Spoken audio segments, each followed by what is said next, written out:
Audience కి ఒక్కసారి జోష్ నింపేలాగా రవి. రాజమహేంద్రవరం లవ్ యు రా. అన్నయ్య కోసం మీరు ఎంత మంది తమ్ముళ్ళు వచ్చారో చూస్తే సముద్రం రాష్ట్రం పక్కన ఉంటుందన్న కానీ జన సముద్రం నా ముందటున్నదిరా. ఈ సినిమా గురించి ఒకటి చెప్పాలనుకుంటున్నా నేను. అరే గేమ్ చేంజర్ అనే సినిమా స్టార్ట్ అయింది. గేమ్ చేంజర్ అనే సినిమా ఈ కళ్ళ ముందట రావడానికి నలుగురు గేమ్ చేంజర్లు కారకులు ఈరోజు. అప్పటి వరకు తెలుగు సినిమా, తమిళ సినిమా అనే వేరు సినిమాల నుంచి సినిమా మేకింగ్ తోటే ఒక గేమ్ చేంజర్ చేసిన శంకర్ గారిదే ఒక గేమ్ చేంజర్. మన చిరుత తోటి స్టార్ట్ అయిన మన చిన్ని చిరుత ఈరోజు RRR తర్వాత గ్లోబల్ స్టార్ గా ఇలా గేమ్ చేంజర్ గా ఒక గేమ్ చేంజర్ సినిమాతో మన ముందుకు రాబోతున్నాడు.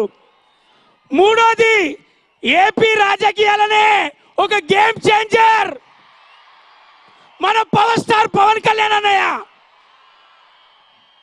నాలుగోది ఒక దిల్ అనే సినిమా నుంచి స్టార్ట్ చేసి ఈరోజు గేమ్ చేంజర్ తోటి తెలుగు వాళ్ళ గుండెలో నిలిచిపోబోతున్న మన దిల్ రాజు గారు ఒక గేమ్ చేంజర్ ప్రొడ్యూసర్లలో. ఇలా నలుగురి కలయికతో వస్తున్న ఈ గేమ్ చేంజర్ సినిమాలో ఒక జెంటిల్మెన్, ఒక భారతీయుడు ఒకే ఒకటి సినిమా చూసి మనం ఉంటాం. ఇవాళ కల్లారా ఒక రామ్ చరణ్ సినిమా చేయడం నాకు అదృష్టంగా భావిస్తున్నా. థ్యాంక్ యూ తమ్ముళ్ళు. 10వ తారీఖు మీరందరూ కూడా కాలరెగరేసుకునే సినిమా,